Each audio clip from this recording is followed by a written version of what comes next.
Dear God in heaven, thank you for the Sabbath day and for the rest and for the blessing. And I thank you that we can all come together and be benefited by this afternoon's Vespers. I pray that your Holy Spirit will be here to help us to grasp the importance of what Elder Tess is teaching us. Help us to not miss the key points. Help us to be able to take it away and meditate on it and allow it to change us, change our minds, change our behaviours, change the way we think. And in your mighty name, amen. Amen. Thank you, Marie. That was an encouraging start. We've lost our board work from last night, which isn't a negative. It's because of the fellowships held this morning. I was just seeing something on the New York Times that I thought was interesting to mention. We know the election is today, and it validated, I think, what we were seeing. They make this point about the Australian election, and they say that the coalition in many ways is being pulled to the right wing on a number of issues, and there is an increased effort by Labor to move to the centre to try to pick up some of those moderate Liberal voters. That's Natasha Kassam, Director of the Public Opinion and Foreign Policy Program at the Lowry Institute. So it's just interesting to hear it said so explicitly, what I think we've kind of seen and said, that there's this, that the Conservative Party, the Liberals are moving even more right-wing. I suppose the coalition has something to do with that. But then that Labor, in trying to pick up the centrist voters they've left behind, and they make the point that this is really strategic. And some of them say how clever this is, that it's really clever because they're trying to pick up the centrist voters that the Liberal Party, in moving more and more right-wing, has left behind. I do think it's left us a little, it's left that left-wing portion a little bit more empty, at least when it comes to the two most major parties. Just interesting to hear that said. Small comment on the election.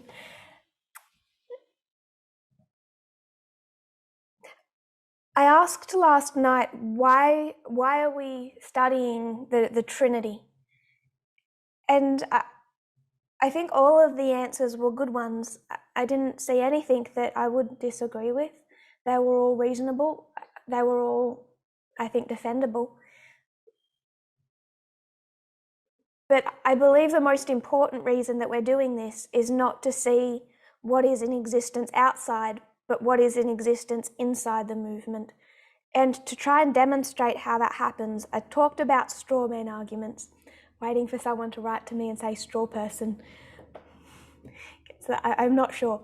But that kind of straw person image that we can create, and it's very tempting because that is what, especially since the beginning of cable news, has been popular on both sides.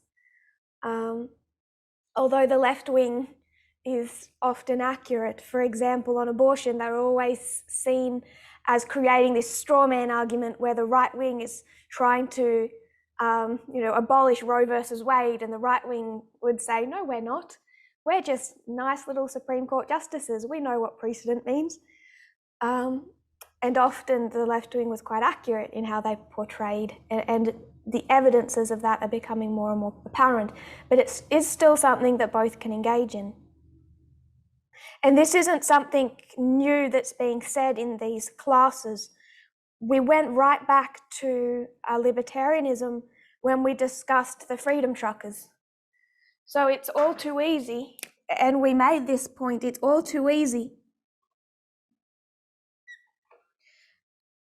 for the media to go down to those protests and see the neo-Nazis and find a swastika. that's kind of what happened. News now is built upon ratings, that they need engagement. It's not just there to share news, it's now increasingly become a form of entertainment. The written media is a lot safer than what people find on cable. CNN is kind of a headline, but I would probably not watch CNN. I'd go to a written source. But it is based on viewership and engagement. So if they're going to go and speak to their base, and they're going to go and see the Freedom Truckers in Canada, they're going to take those cameras and show their base something sensational. And it is there, that the far right is there. They'll find a swastika, they'll find the neo-Nazis, they'll find the white supremacists. But when they do that, the problem is they miss all these people. When they find the neo-Nazis, they miss Pop, who's been trucking for 30, 40 years and is concerned about the erosions of his freedom, is there with his grandkids, who doesn't want violence. And that is a much larger portion of that group than the neo-Nazis. But when it's all put into this, I feel like I should swap this around as more reflective of right wing and left wing, so I don't confuse. When we put it all over here,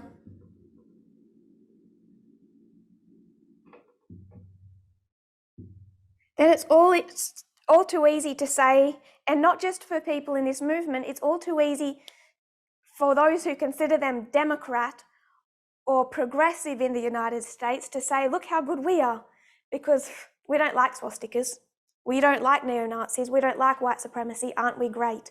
It's too easy to do that. We needed to go in and see the argument about freedom, and I wanted to sell it. I wanted to make it look beautiful, small government, education, individual philanthropists, doing that work of educating, raising money to support schools and mental health institutions and churches, taking care of the poor and the needy. That's their purpose. So it's built around such a beautiful argument. I wanted to see us to see the beauty of the argument so that we could identify the libertarianism in ourselves and then have us see the reality of that when it comes head to head with equality, and what that is, how that is playing out prophetically in the United States over civil rights. And then if we don't get what's happening in the last 30 years, take it back to the civil rights movement and say, you like that picture? We need to start dismantling the Civil Rights Amendment, Civil Rights Act. We didn't quite get into the far right, the militia groups, Gavin McKinney's, the Proud Boys, but that's where you also see all of it.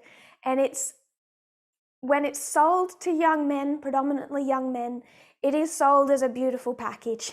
And that is what is so dangerous. And that is what has been pervasive throughout this movement. And some people, a vast minority, but some people have written to me since those presentations and said, I get it now. I was thinking that way. I thought freedom was beautiful. That's why I was doing these things or wearing these things or acting this way. And now I can see it. And that has been encouraging. I just wish it was not a minority. So we can't just go to the freedom protests and see the swastikas. There is a reason there are swastikas there. Because if you're going to pursue, there's a demographic in which you feel comfortable, and there is a demographic in which you don't feel comfortable. And there is a reason that far-right groups feel comfortable in that kind of environment. I don't know how many people have a Netflix account or know someone who does, but there is, even if you were to, I guess, to spend a little, I don't like to promote things that cost, but I do think it is worthwhile to just get one if you don't have one, or try and get in contact with someone that has one, and watch the 2-part Netflix documentary series on Jimmy Savile. Does everyone know who Jimmy Savile is? Does anyone not know who Jimmy Savile is? If you don't, then I'll... So Molly, do you know who he is? No. No? No. No. So a few people don't know who Jimmy Savile is. This is a very painful documentary. Does anyone know who he is who would like to explain who he is?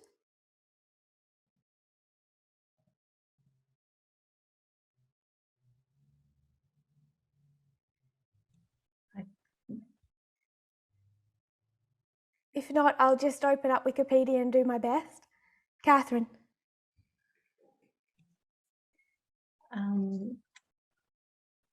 He was a philanthropist and a fundraiser for some health institutions in the United Kingdom, in England, I think. And then he was exposed not all that long ago for having abused girls in those institutions. Yeah.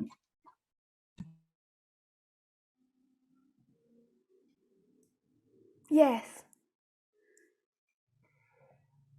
He was a cultural icon for about half a century, 50 years, one of the most famous figures in the UK from about 1950 through to the early 2000s. He died in 2011. An English DJ, television and radio personality on the BBC, hosted a number of shows, including shows targeting children. Jim will fix it. He'd take requests from children who wanted him to fix something, and then he'd meet these children, he'd fix things. He was a huge philanthropist, probably the wrong word, but he raised an estimated £40 million for charities during his lifetime, was widely praised for his personal qualities and as a fundraiser. The problem was that for over 50 years, he was sexually abusing mostly underage women. I can't express how awful that documentary is to watch, but it is so educational on how society and culture treats these personalities. But the reason I mention him in this context is because he had an Order of the British Empire. And one of the reasons he got, and he was knighted, it's Sir James Wilson Vincent Savile, one of the reasons especially that he was knighted was that Margaret Thatcher petitioned the Queen over and over again. Margaret Thatcher loved Jimmy Savile. In fact, the whole royal family loved Jimmy Savile. When there was national emergencies, a disaster, a plane crash, Prince Charles actually wrote to Jimmy Savile and said, "You're really good with the public. You tell us, you tell the royal family how we can respond to the public, what we need to say, how we need to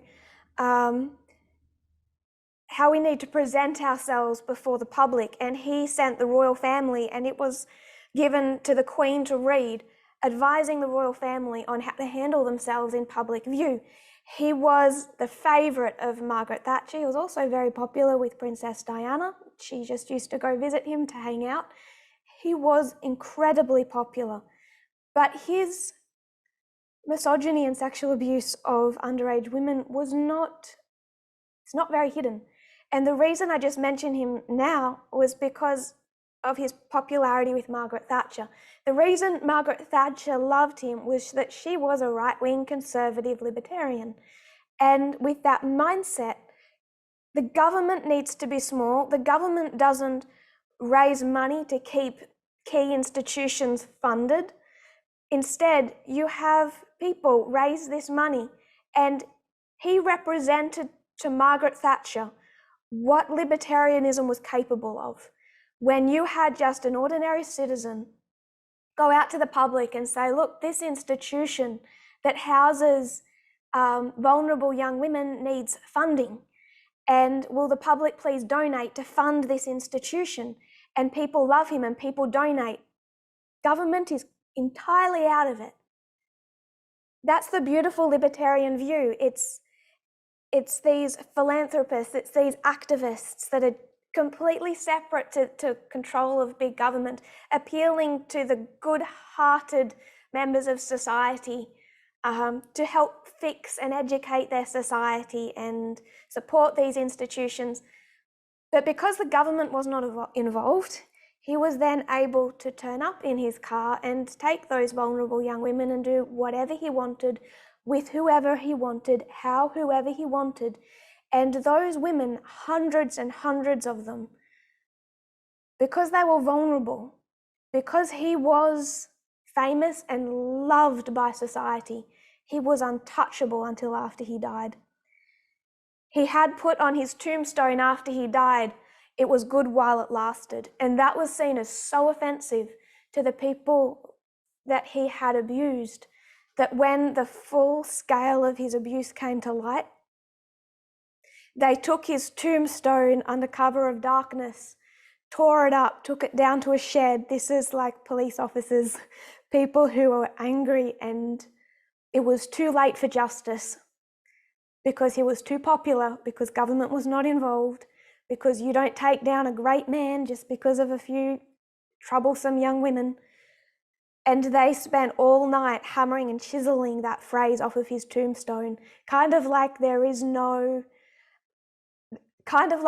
bunker is a parking lot today, so no one could ever admire it again. That was the extent of his fall after he died.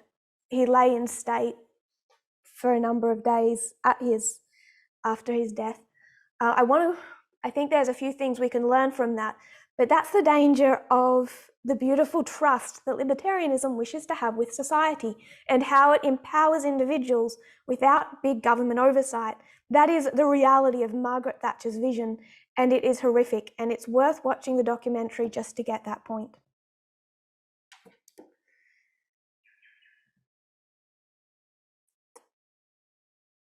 So we tried to show how there are these extremes. It's easy to see and create the straw man over here and say they're all neo-Nazis or they're all Roy den Hollander.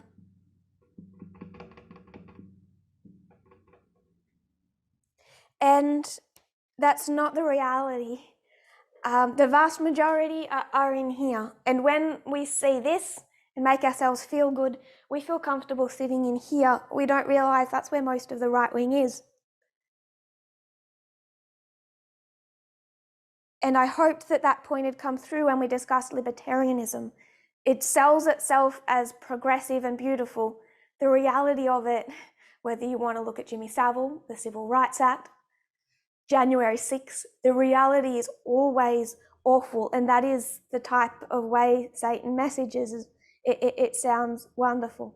But there's been a lot of talk this last week about the white supremacist terrorist. He's here. But I just wanted to mention Tucker Carlson and his popularity. In October 2018, Tucker Carlson Tonight was the second highest rated news show in all of prime time after Hannity, with 3.2 million nightly viewers.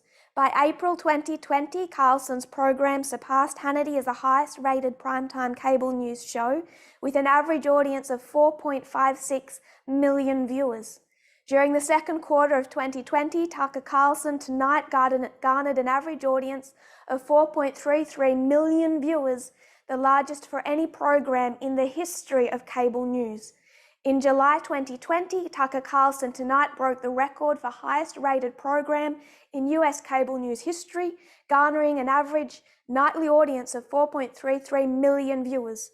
In February 2022, Mediaite reported that in the month of October, Tucker Carlson was the #1 watched host among Democrats in the key 25 to 54 age demographic across all networks.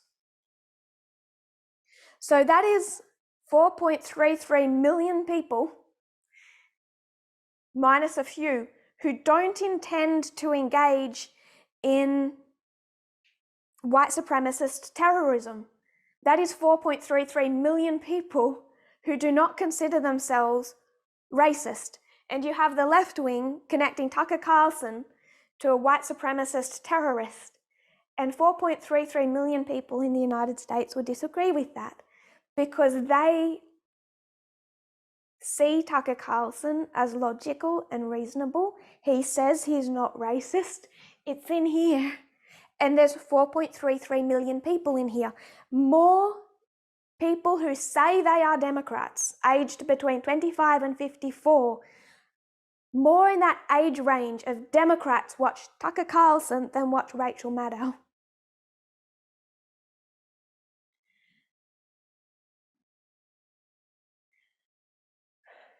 That's the scale of the problem, and it's kind of frightening when we see it that way.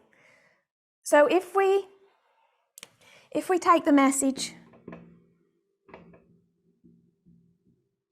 and we cut it down and we twist it slightly, and then we add to that what is left, a little of our own dropperful of justification, what we do is we essentially just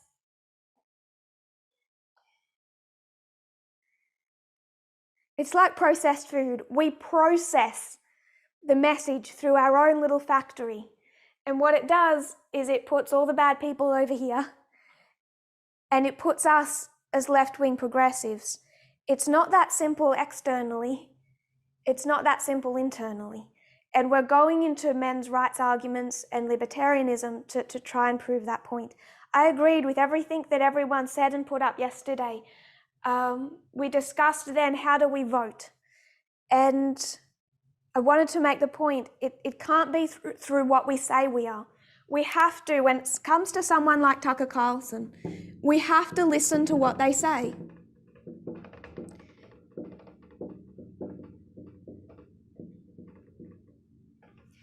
Because if we put 4.33 million Americans here and they say that they are not, they're going to start saying, well, the left wing does just put out fake news because I know I'm not a white supremacist terrorist. So they start seeing the left wing as creating that straw man argument. And I think it damages the cause. Tucker Carlson doesn't come out looking better by understanding the complexity of what he's saying, the rationality and reasonableness, seemingly, of what he's saying. I don't believe that he comes out looking better, but we come out with a much clearer view of the dangers of some of our own thinking, especially when it comes to gender. So listen to what they say, and 2, don't listen to what they say. Because when an evangelical pastor says, I am not a member of QAnon, but these pedophile cults in Congress, these pedophiles like Hillary Clinton and key members of Hollywood, someone doesn't need to say they are a member of a QAnon group. It's not really a formalized group that way. Men's rights activists and the men's rights movement, I think that's a misleading term. It's not such a coalesced movement. It's not necessarily all activists. All we have to do is support their ideology. If a pastor stands up and starts talking about Hillary Clinton being in a pedophile ring, then I don't care whether or not he is or isn't part of an organized QAnon movement. He is part of that ideology. And I wanted to make that point also when it comes to the men's rights arguments. It's about the ideology that we believe in and we promote. That is how we vote. And I also want to be clear, Brendan, you put up what we say, and what we say does matter. And Elder Parminder and I discussed that afterwards, and he got your point, and I think you have a point. Sometimes what we say is the only thing we've got, and our voice is important. The point I was trying to make, though, is it can be very misleading. It's ultimately not our words that determine which way we vote in this political election that we term the Great Controversy.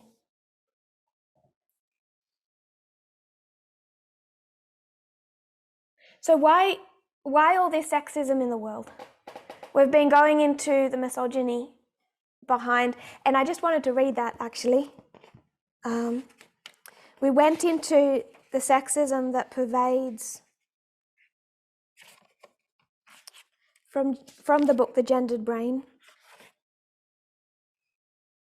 Just a little paragraph she thought to put at the beginning by Stephen Gould. Few tragedies can be more extensive than the stunting of life. Few injustices deeper than the denial of an opportunity to strive or even to hope by a limit imposed from without, but falsely identified as lying within.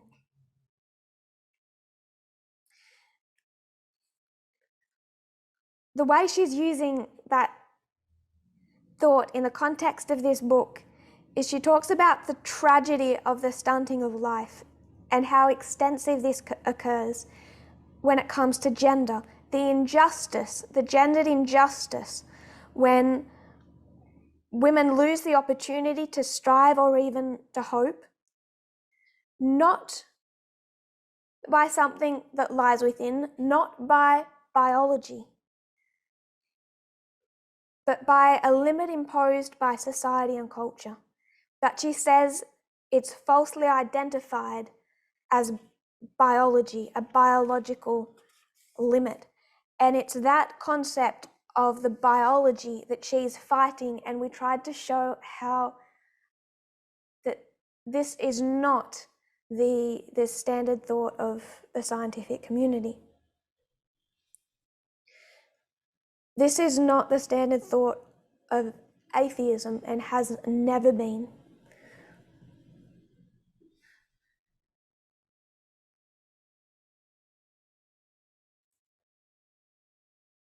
So I want to ask if we can see that, if we can see this, that when it comes to the Sunday law, which is misogyny and the attack on women's and LGBT rights through the branches of US government, also worldwide, when we see that and the escalation towards that, and we say it's not Protestantism, it's not the whole Protestantism, and it's not the cause, we wanted to say, what is the cause? What then is the cause of this misogyny, this development towards the Sunday law, if it isn't church and state? Does anyone have any thoughts they wanted to share or perspectives before I continue?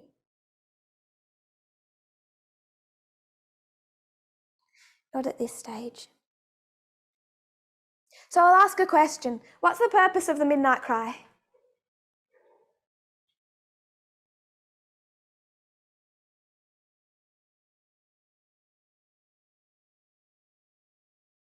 Ray, what's the purpose of the midnight cry?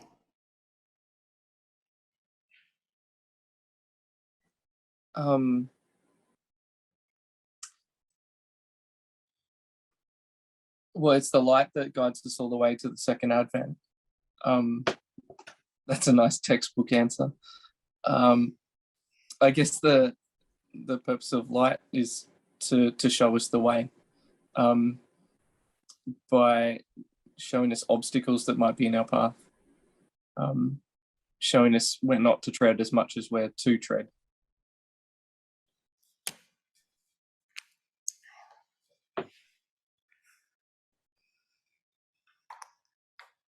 Sometimes the textbook is the most poetic, but I think you said that in a lovely way. If I can.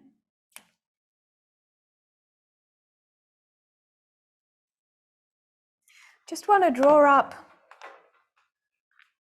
what this movement has been since 1989. 1989,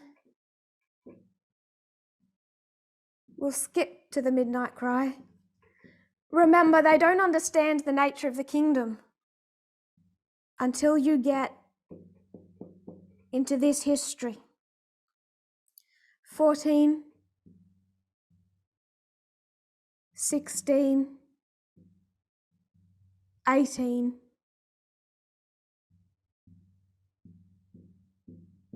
You lose sight of this on the line of the 144,000, but like you said, Ray, this is the light that doesn't stop shining.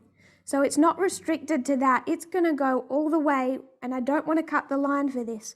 It's going to go all the way through to the Sunday law, close of probation, second advent.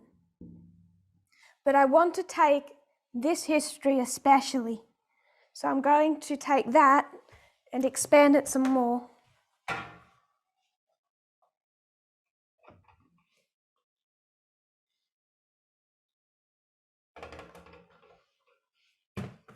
And we'll just take 2018.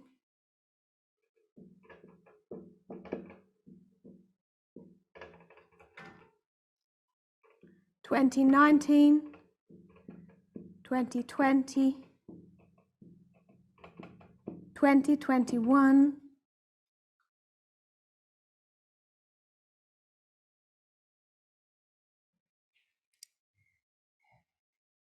getting tied up with dates. Brody, you had your hand up. Answering the question about the purpose of the midnight cry, I was going to say to wake us up. Yes, because what's coming? Second advent. Oh God. A wedding. And before the wedding, the door is shut. And before the door is shut,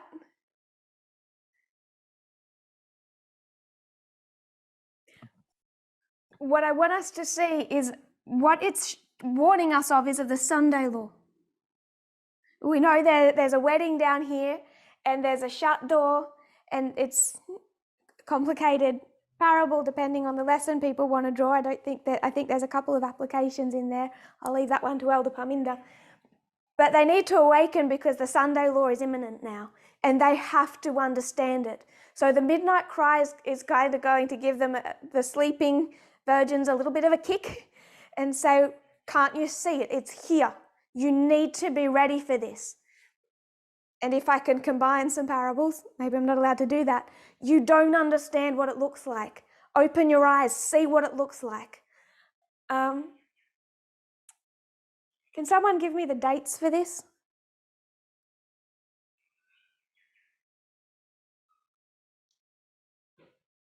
(2018), that was November 9. Then we had May 2020, which was externally George Floyd, internally Apis Bull. 2021, I've just got tongue-tied here. Catherine, you have a good memory. 2021, we had the formalisation on wedding of Cana, and I think that was in August. August 2021. And then in 2021, we had radical feminism, and I think that was in October. I don't think I know anything beyond that one. When did we do LGBT? That was August 2021. Yep. So we understood gay marriage, radical feminism, Yep. Apis Bull,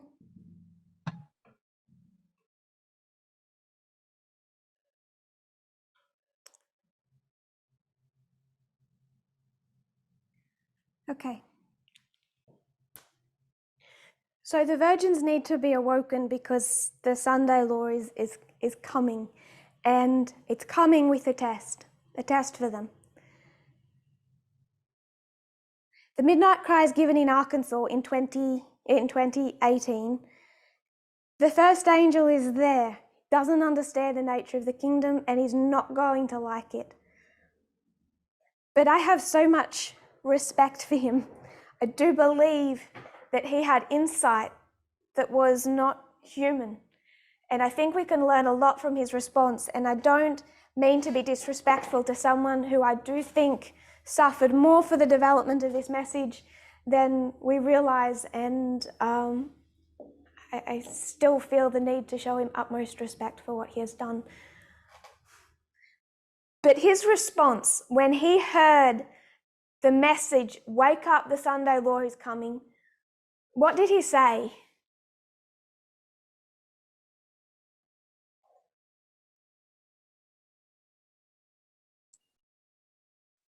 Marie, did I miss you?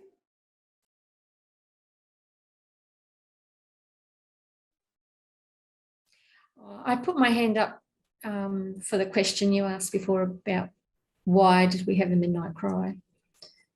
So I'm not sure if you want to go back. I was going to say that it was to take us out of our conservative Adventist mindset and to put us into a liberal way of thinking. And that's very broad to say that, to prepare us for the Sunday law. Yes. So it's going to take Elder Jeff and it's going to wrench him from something. And how does he respond to that when he's wrenched from something? Raymond?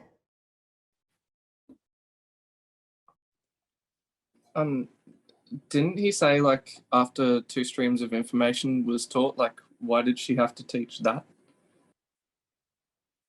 Yes, it was offensive and painful because he felt he was being attacked.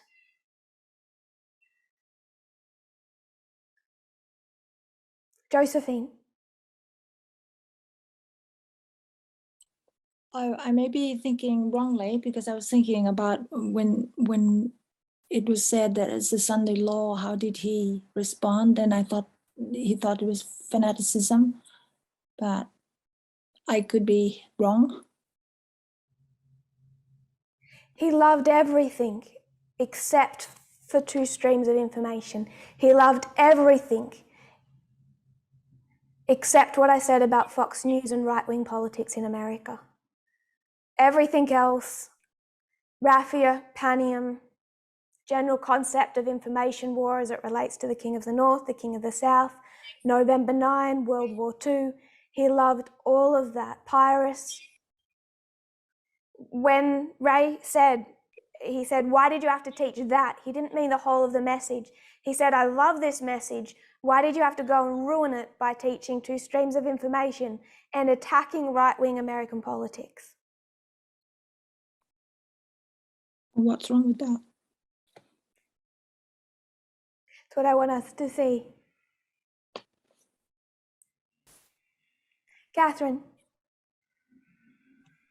Are you asking specifically, like, on the day, because I'm thinking about how he said he wanted to go back to Laodicea, but I'm not sure if you wanted to go that far ahead in time. I wasn't, because he has a full year to develop that argument.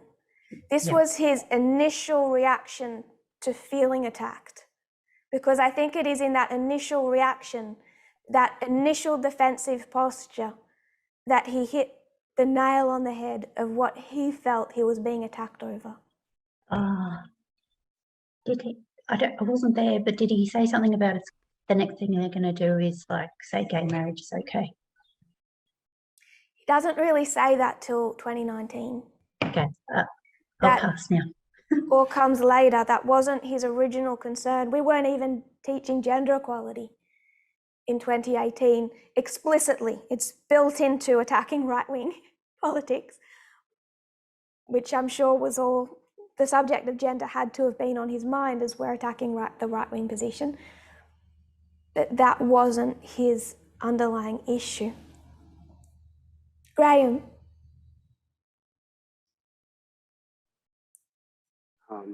I was there, and there was lots of different things that were said.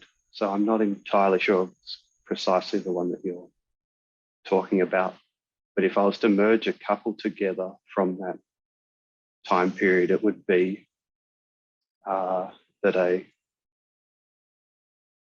a weaker vessel who is a European socialist is telling me, an American, about my politics and how I receive my information here in the US. Yes, that is precisely the point I wanted us to see. His first gut defensive position was that he was being attacked. And where in that do you see he's not saying, you, Tess, are attacking Protestantism, you're attacking Adventism, you're attacking Ellen White. That's not his problem in 2018. All those arguments developed later. His initial problem was not anything that we said about Christianity, Protestantism, Adventism, the Bible, how to read. He didn't care about any of that in 2018.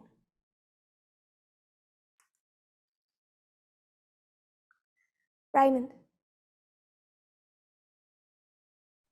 Oh, I thought it might have been that the Nethinims and the Levites were being plowed by sources outside the movement, as flowing from that two streams.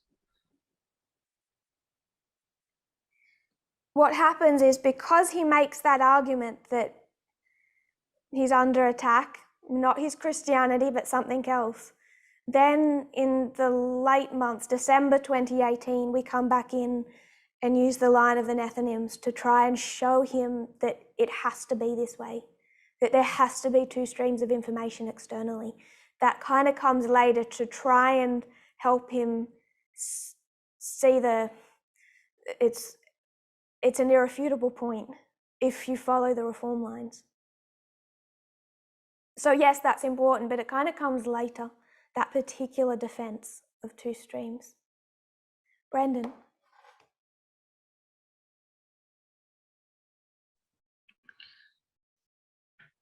So he felt attacked because, this is more of a question, did he feel attacked because it identified what his political ideology was actually on the wrong side? Is that so? Everything would have been fine if you didn't say that. Is that basically where he's at? So he felt victimized by the left coming in. How is it possible that this left wing is the correct stream? Is that something he couldn't compute in his mind? Yes, I think so. It's just that when he hears two streams of information, which is the midnight cry, and he digests that, he is upset that Wednesday night where prayer meeting is cancelled and we all stand in one room and I try and bury myself in a corner. He is upset, but not once was it about how we read the Bible or what we were doing with Ellen White quotes or that we're attacking. He's spent, by that period, he's spent 20, 30 years attacking Adventism. Doesn't care if we attack Adventism. He spent 20, 30 years going to Ellen White quotes to make points. We weren't attacking him on the level of his religion. If we did, he would have come back with a religious argument. He does do that, but it's months, a year later,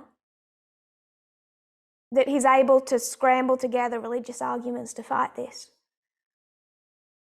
But that was not what this fight was ever really about. Josephine. I'm guessing, but I think was it his political stand with he was closer to the right side rather than the left, and that means he's gonna have to change. That's a guess. Yes, to a degree. Yes, to a degree. I just don't want to give out what I think until I get through people's questions. So I'm sorry if it's not a very good answer yet. I'll come back to it. But it might not help just to blurt out what I think if people still have points to make. Marie. It seems from what Graham said that the fact that you were a female and that the message was coming from outside of the United States of America, that this seemed to be more of a issue than anything else. I'm sure there was more to it than that, but definitely they must have been very big issues in his mind for him to actually spell that out. I think it added to the feeling of being bruised, for sure. Brendan?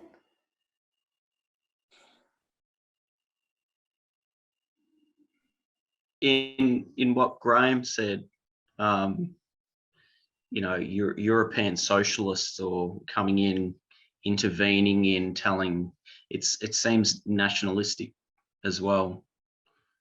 I don't know. You've got external people coming in, yeah, telling me what is right and wrong. I'm not sure. I'm just trying to get my head around it. Josephine.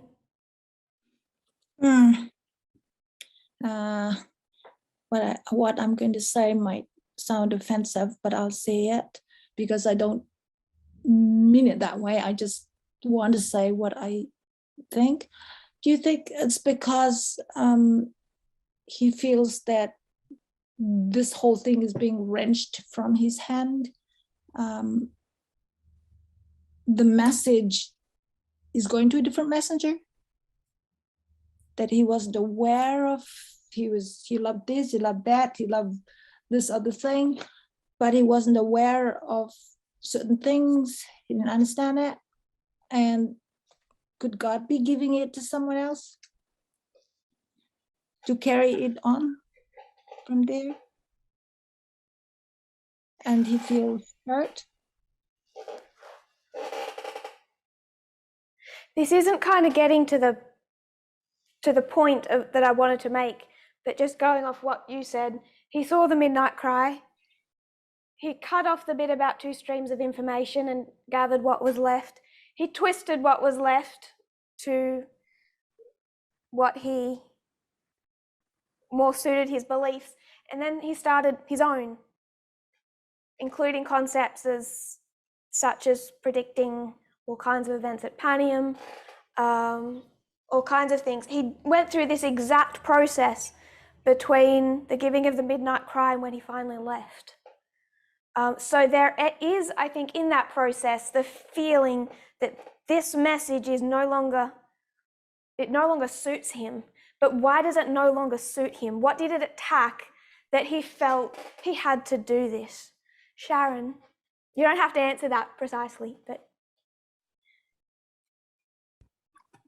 I'm not sure if this is how relevant it is, but it's more of a question, I guess. I've only really heard bits and pieces as to his response, but was it that he could see through the 2 streams of information the issues that would come that he would have to address, as in like feminism, LGBT? I know it was very early on, that was just, I don't know if it was a question or a point. Works either way. I do believe that the increase of knowledge of the Sunday law in 2019 is feminism, gender equality. The formalization of understanding the Sunday law is 2021, radical feminism, radical gender equality. And both of them are left-wing concepts. They are not right-wing, they are not conservative, they are absolutely not libertarian.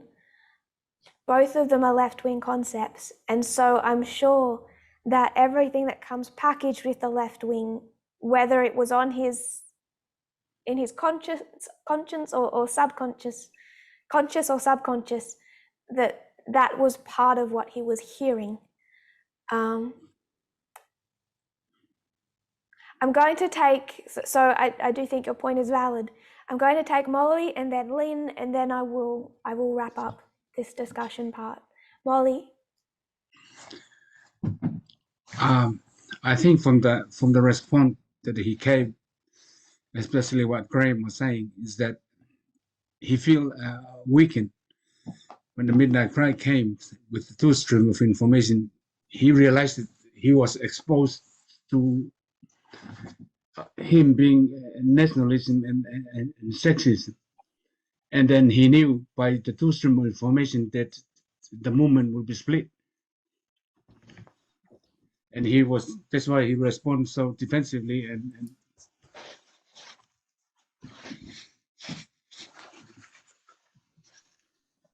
I don't know, but I mean, that's what I'm gathering. No other part of the message attacked him. That's why he was not defensive to any other part of the message. The point I want us to bring us to is precisely what was attacked. Because what was attacked was not his Adventism. Lynn.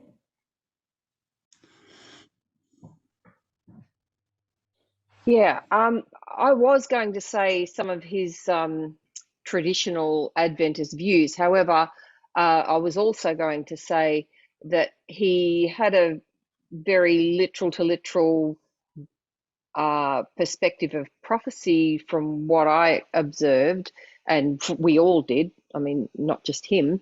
And he really had a very patriarchal view. And I think that there, even though he voiced the political perspective that challenged him, the two streams of information, I think that really highlighted, and that's why it was seen to mention things like, you know, the weaker vessel and that sort of thing, because how it kind of would have been really hard to compute how that would fit into his biblical patriarchal perspective of a worldview, really. And that couldn't sit with the democratic, well, he couldn't sit with a democratic view because it had to sit with a with the it's gone out of my head, the opposite to the democratic, Republican. Republican, went out of my head. He kind of, it just really didn't compute in his patriarchal view of his patriarchal worldview and his religious worldview, political, religious, anything. Would have been very challenging. That was my thought. At this stage with two streams of information, we're not going into two streams within Adventism. We haven't done that. We haven't done two streams within Protestantism. We don't do two streams within Catholicism until late 2019, over a year later. All we've done is go into the United States itself, look at Donald Trump, look at Fox News versus CNN, look at Tucker Carlson versus Rachel Maddow, for example, and say that these two sides that are fighting in the United States is part of the fight over the Sunday law, and that Fox News and that stream and everything, including Trump, that it's connected to is the stream that is wrong and the stream that will bring about the Sunday law. So we haven't gone into attacking his Adventism, his religion. What I believe Elder Jeff was saying was not you're attacking my religious beliefs, not that you're attacking the Bible or the reading of Ellen White, not that you're attacking Adventism or Protestantism.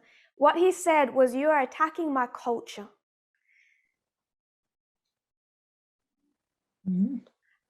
I don't believe it would have mattered if I was Australian and a woman, or a Californian man who watches Rachel Maddow and is left wing and male. I don't think it would have made him accept the message any more if I was from some liberal from California or some socialist, apparently.